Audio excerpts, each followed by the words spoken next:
Hello, Immortal News family, and welcome back to our channel. In the last 24 hours, we have received the somber news of the passing of extraordinary talents, and today's episode is dedicated to honoring their memory. Before we start, we kindly ask for your support. If this video or the legacies of these remarkable individuals have touched your life, please consider giving this video a thumbs up as a sign of respect and remembrance. Thank you. Number 7.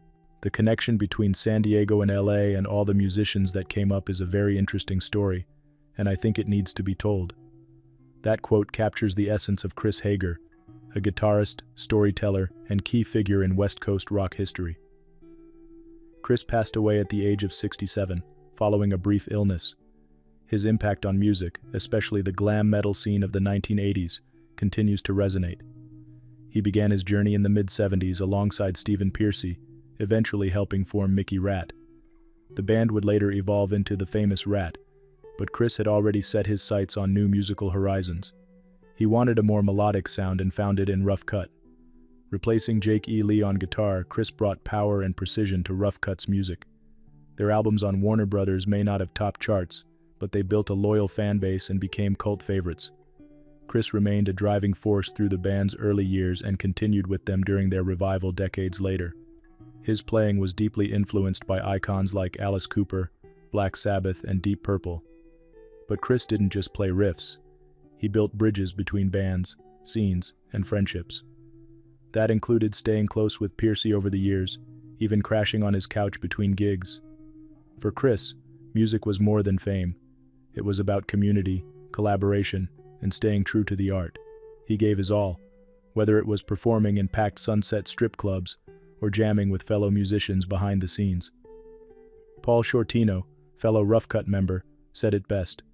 Chris brought heart and soul to the band. He had a gritty tone and a gentle spirit that always came through on stage. Chris Hager's legacy is one of passion, perseverance, and strong roots that helped shape a generation of rock. He may be gone, but the sound he helped create will always live on. Tributes to Chris Hager.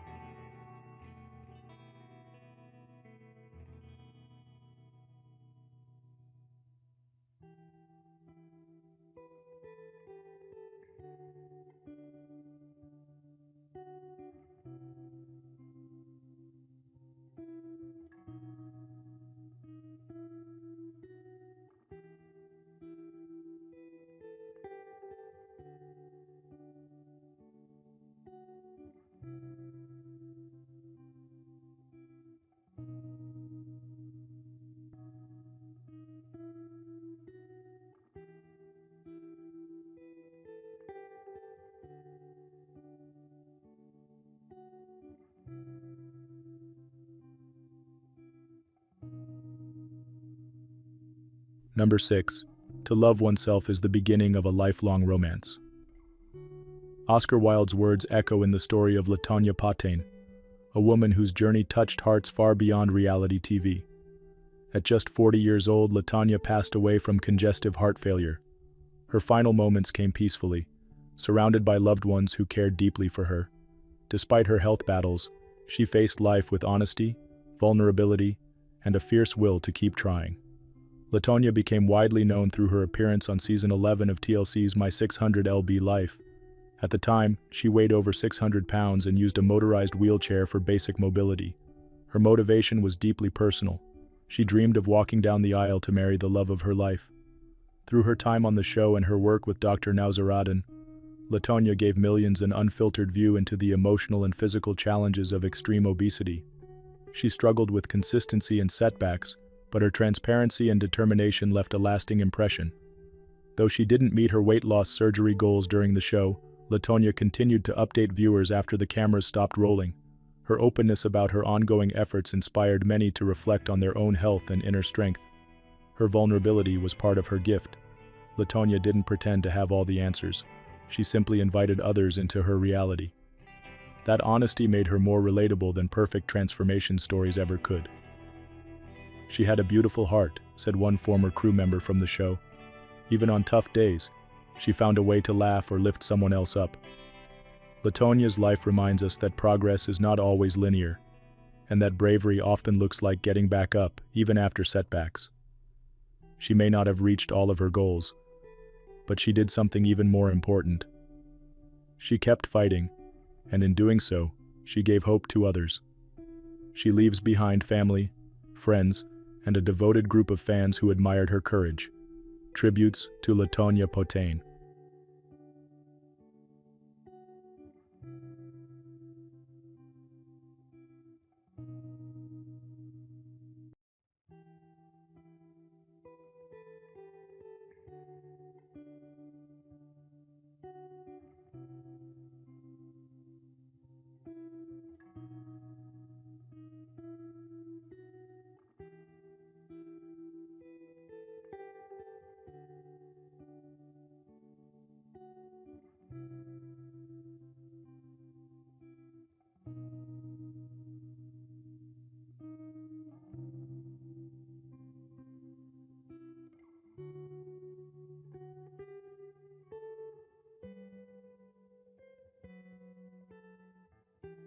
Number 5.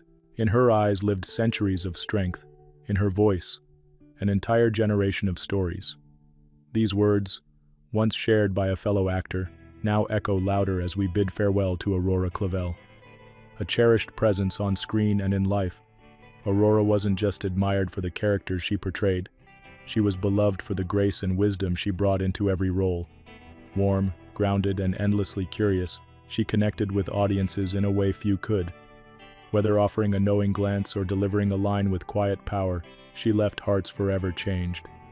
Aurora Clavel, who passed away peacefully at 88, was more than a name in credits. She was a bridge between Mexico's cinematic past and the future it inspired. From her early days in films like Rosa Blanca and El Tejedor de Milagros, to unforgettable performances in Tarahumara and Once Upon a Scoundrel, she lit up the screen with quiet intensity. She captured global attention in Hollywood's The Wild Bunch and The Mosquito Coast, where her talent transcended language and borders. On television, she became Mama Lupe to millions in Mariana de la Noche, and a trusted presence in telenovelas like Soy tu dueña and Corazón Indomable. Off-screen, Aurora lent her voice to poetry, activism, and preserving stories rooted in indigenous culture. Her storytelling was always more than performance. It was purpose. She held our culture in her heart and offered it to the world, shared a former co-star. Watching her was like learning from your favorite teacher every time. Aurora Clavel passed from natural causes surrounded by dignity, much like the way she lived. Her career spanned over 6 decades, earning not only accolades but affection from countless fans and collaborators. Her legacy lives on in thousands of scenes, cherished memories, and the souls she touched. She is survived by her husband, Simon Armengod, and a legacy too expansive to fully measure. Tributes to Aurora Clavel.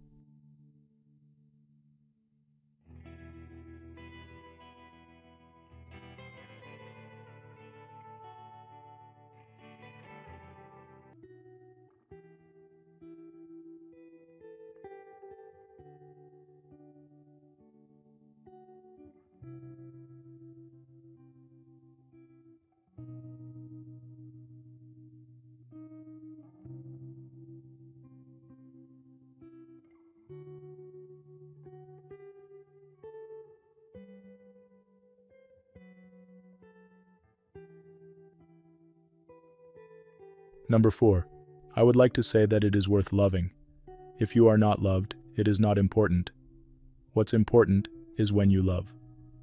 These words, spoken by Divaldo Franco, reflected the way he lived his entire life, offering compassion without expectation and teaching peace in a world that deeply needed it.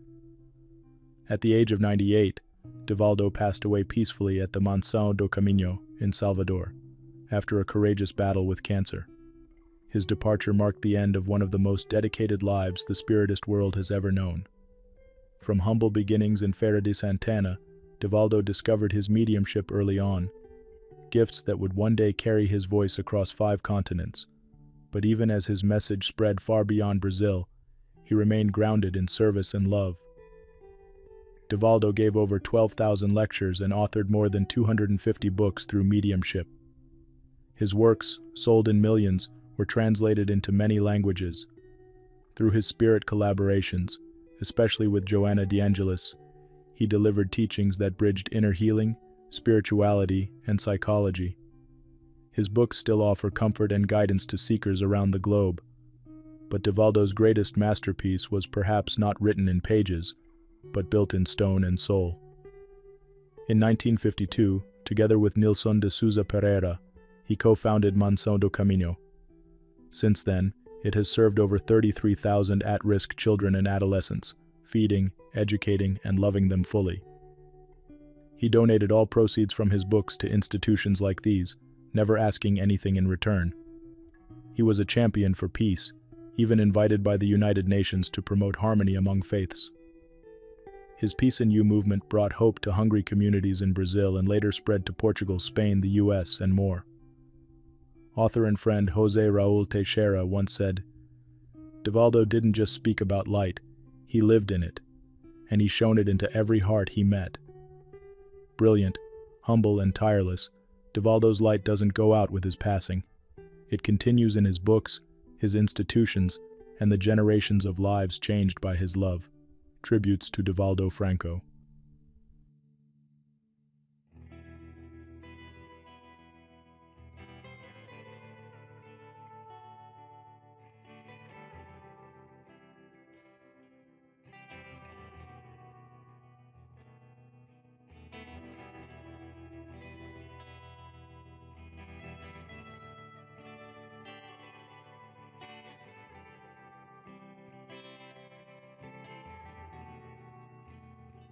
Number 3.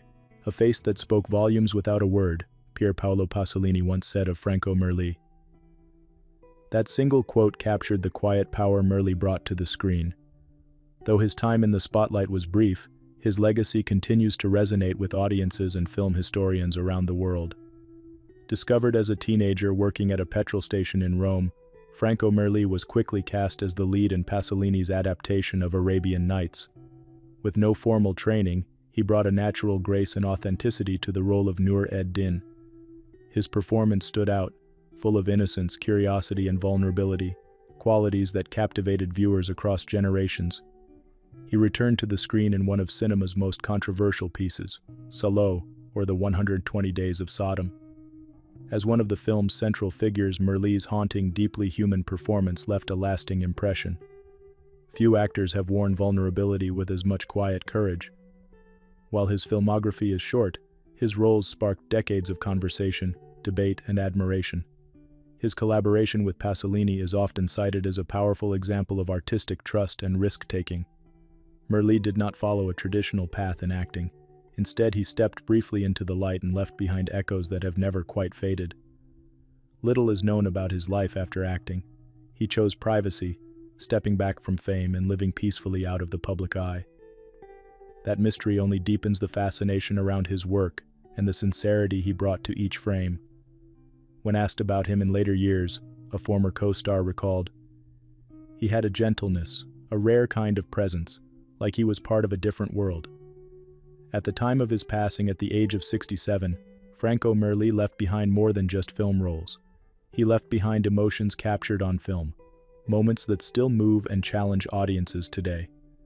He passed peacefully, away from the spotlight he once stepped into so fearlessly. Though his voice fell quiet long ago, the image of Franco Merli, honest, beautiful, complex, remains with us. Tributes to Franco Merli.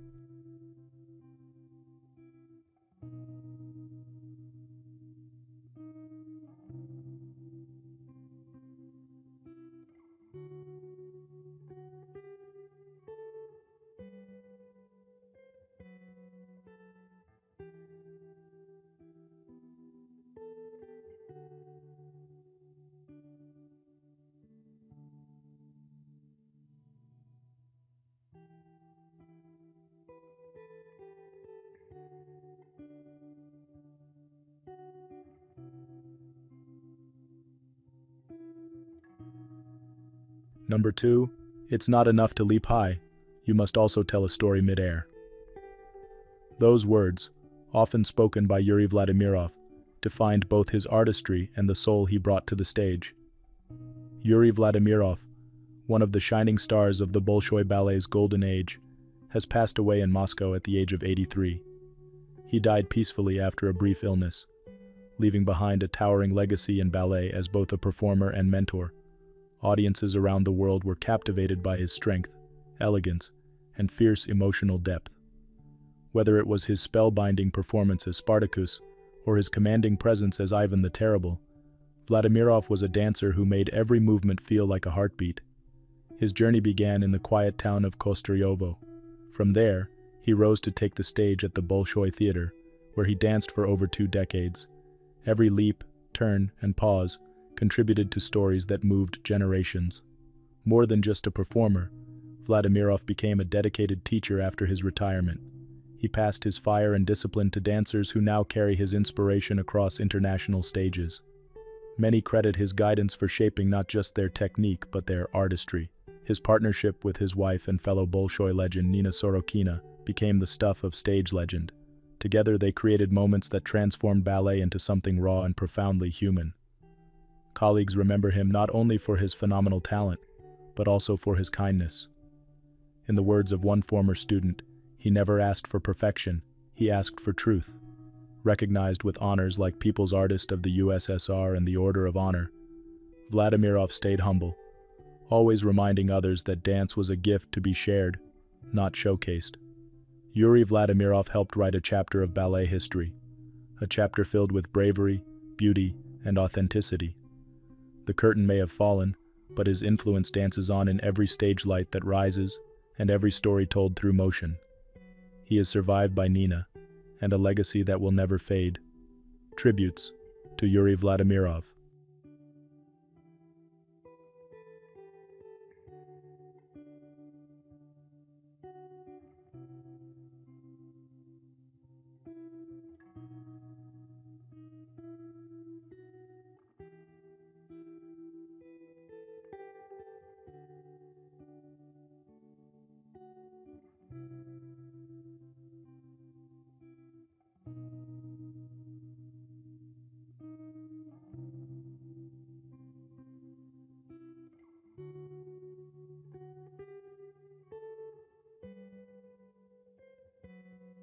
What's trending on the internet?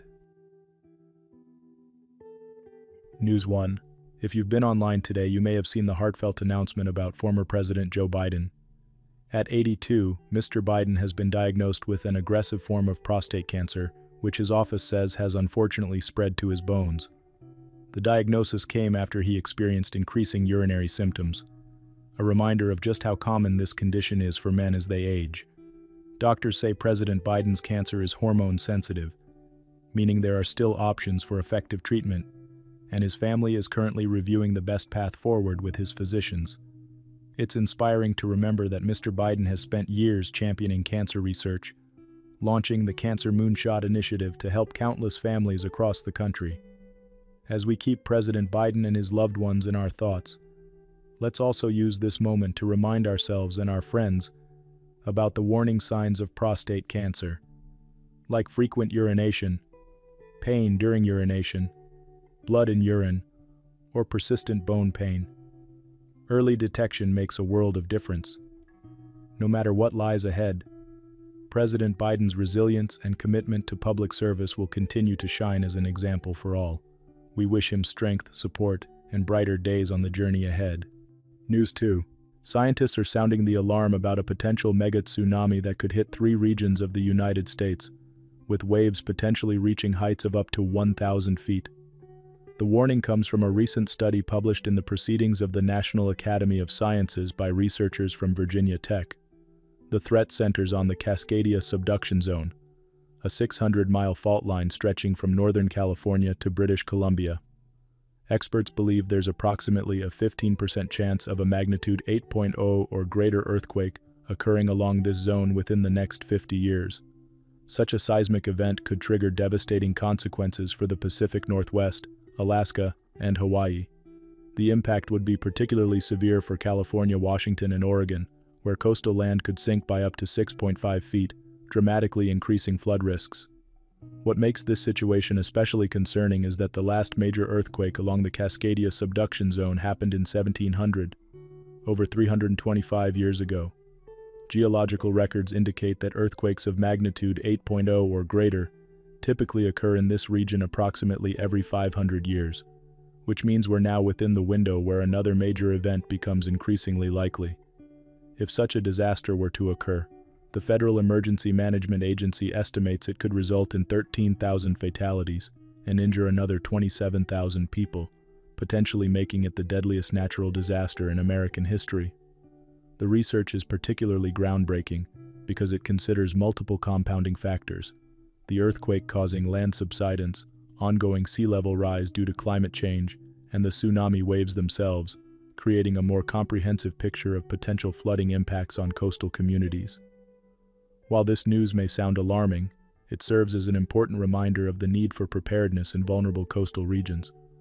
By understanding these risks today, communities can work together to develop better emergency plans and infrastructure to protect lives and minimize damage when nature's forces are at their most powerful. News 3. Tragedy struck this weekend when a Mexican Navy training ship collided with the Brooklyn Bridge in New York City, claiming the lives of 2 young cadets. The sailing vessel Cuauhtémoc was departing on Saturday evening when it reported a mechanical failure and lost power while navigating the East River.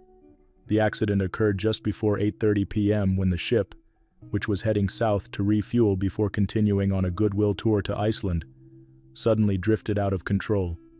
The current pushed the vessel backward into the Brooklyn Bridge, causing its 3 towering masts to snap upon impact. One of the victims has been identified as America Yamilet Sanchez, a cadet from Veracruz, Mexico. The governor of Veracruz, Rocio Nale, expressed deep condolences to her family. Witnesses described the horrifying scene as crew members were left dangling in the air after the collision. The ship had nearly 300 sailors aboard, with 22 people injured in the accident, several critically. The Cuauhtémoc had been docked at Pier 17 since May 13th as part of an international goodwill tour, and had invited visitors aboard through May 17th. The National Transportation Safety Board is now investigating the incident, with experts in nautical operations and marine engineering examining what went wrong. They're working alongside Mexican authorities, as most of the crew has since returned to Mexico. Thankfully, the 142-year-old Brooklyn Bridge sustained no major structural damage, and no one on the bridge was injured during the collision. The Mexican community in New York has come together to pray for the families mourning these young cadets who lost their lives while representing their country on this training mission. News 4. In a remarkable tale of survival that's captivating the nation, 28-year-old Tiffany Slayton has been found alive after spending 3 weeks lost in the snowy Sierra Nevada mountains of California. This incredible story of human resilience unfolded when Slayton, who had embarked on a solo camping expedition last month, fell off a cliff and had to survive using only her wits and limited supplies. After her family reported her missing on April 29th, search teams scoured nearly 600 square miles of wilderness looking for the young woman. Hope seemed to be fading as the sheriff's office announced they were scaling back search efforts, but then a miracle occurred. Christopher Gutierrez, the owner of Vermilion Valley Resort, discovered Slayton when he arrived to open his property for the summer season. In a touching moment, she ran to him without speaking and asked only for a hug. It was a pretty surreal moment, Gutierrez recalled. Despite her harrowing ordeal, which included surviving more than a dozen snowstorms, an avalanche, and 2 landslides, Slayton demonstrated extraordinary resilience. She even credited her archery skills honed in Bermuda for helping her endure. After falling off a mountain, she had to splint her own leg and pop her knee back into place before continuing her journey to safety. When she finally found shelter in an unlocked cabin at Gutierrez's resort, all she wanted was a peanut butter and jelly sandwich. Though she lost 10 pounds and suffered some eye damage from the snow glare, her blood work came back perfect thanks to her foraging abilities. The reunion with her parents, Bobby and Frederina Slayton, was especially moving, with Tiffany calling to say simply, "Dad, I'm alive and I'm sorry." Her mother expressed immense pride in her daughter's survival skills, though she jokingly added she will be prouder when she gets a GPS. As Tiffany returns home to Georgia with her family to recover, she brings with her a journal documenting her entire wilderness adventure, a testament to human determination and the will to survive against incredible odds. News 5. It's a difficult moment for so many online, as the Kaiser family faces an unimaginable loss. 3-year-old Trig Kaiser, beloved son of TikTok creator Emily Kaiser and her husband Brady, has passed away after a tragic accident at their Arizona home. Last week, Trig was pulled from the family's backyard pool. Authorities and first responders immediately began life-saving efforts, and Trig was swiftly transported to the hospital and later to Phoenix Children's Hospital. After a courageous fight and 6 days in critical care, Trig sadly passed on Sunday. Emily, known for sharing her joys and challenges as a mother to her millions of followers, has given the world countless glimpses into her family's love and laughter. Trig, often featured alongside his mom, dad, and newborn brother Teddy, touched the hearts of a vast online community. While the Kaiser family grieves, their followers and friends across the internet are sending waves of support, love, and prayers. In times like these, we are reminded of the preciousness of family and the strength that comes from community. Trig's bright spirit and joyful presence will be cherished and remembered, with his story inspiring many to hold their loved ones a little closer tonight. News 6. It's moments like these that remind us of the unexpected challenges everyday heroes can face. In Eastland, Texas, a community is mourning the loss of Steve Daniels, a 66-year-old man whose kindness and hard-working spirit touched everyone who knew him. On April 27th, while mowing a lawn near North Lamar Street, Steve accidentally disturbed a hidden beehive in an abandoned structure. Despite the quick actions of neighbors and first responders, Steve suffered a severe bee attack and was rushed to the hospital, where he sadly passed away. Local beekeepers later safely removed the hive, helping to ensure no one else would face the same danger. Steve's dedication to his community and the simple joy he found in helping others will be remembered fondly by friends, neighbors, and loved ones. As Eastland comes together to honor Steve's memory, his legacy serves as a reminder to cherish each day and look out for one another. News 7. New Orleans is mourning the loss of a prominent local figure this week. Former city councilman and businessman Jay Batt passed away in his sleep at the age of 64 on May 18, 2025. Batt served on the New Orleans City Council from 2002 to 2006, representing District A, which includes neighborhoods like Lakeview and Carrollton. He was the only Republican on the council during his term, which notably included the challenging period during Hurricane Katrina.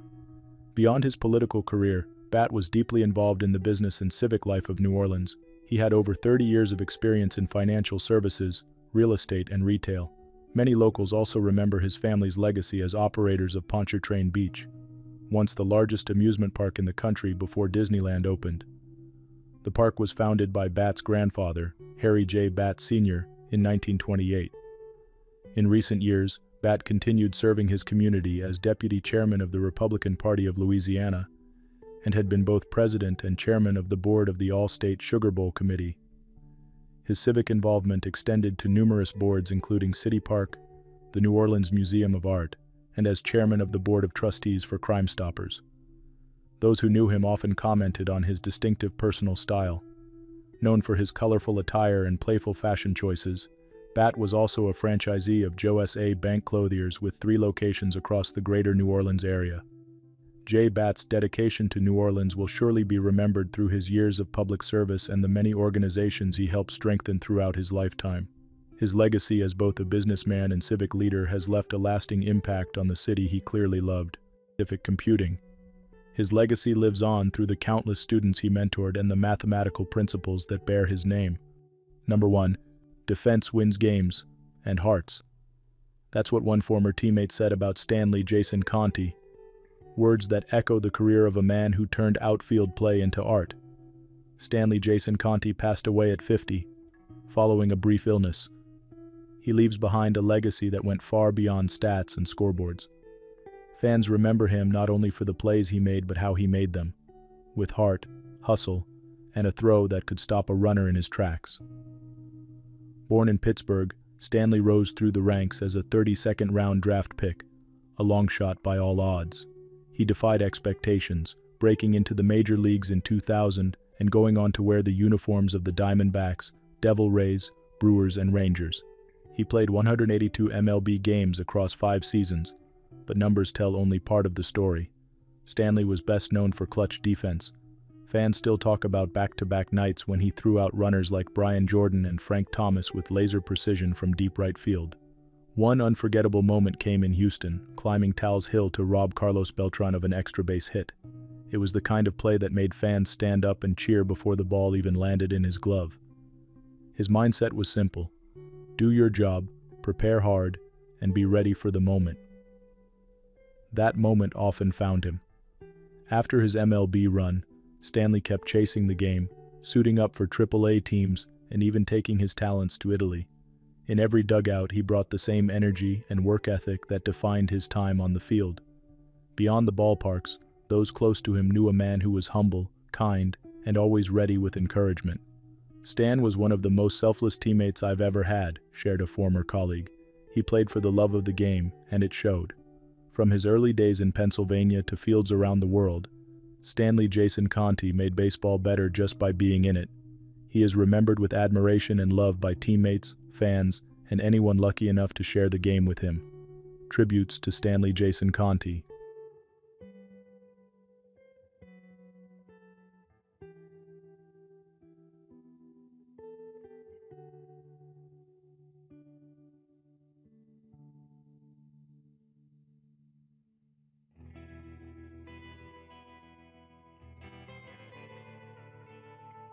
I dedicated myself to changing the world, and I didn't change a damn thing. But I was entertained.